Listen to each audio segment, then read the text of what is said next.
ظالم باپ اور اس کی بیٹی کا واقعہ دور جہالت کی بات ہے کہ ایک بڑے شخص نے جب نبی کریم صلی اللہ علیہ وآلہ وسلم کو حضرت فاطمہ زہرا سلام اللہ علیہا کے ساتھ محبت کرتے ہوئے دیکھا تو حیرت زدہ ہوگی۔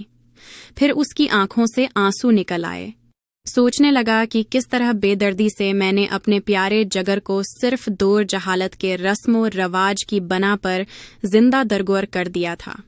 یہ معاملہ دیکھ کر نبی اکرم صلی اللہ علیہ وآلہ وسلم نے فرمایا، آخر کیا داستان ہے؟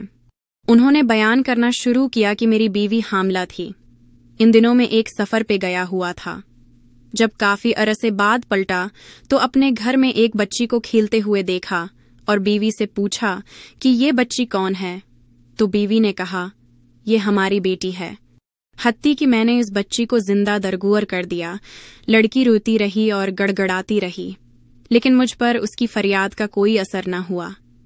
میں نے گڑھے کو مٹی سے بھر دیا، وہ التجا کرتی رہی، لیکن افسوس میں نے اپنے دل کے ٹکڑے کو زندہ درگور کر دیا۔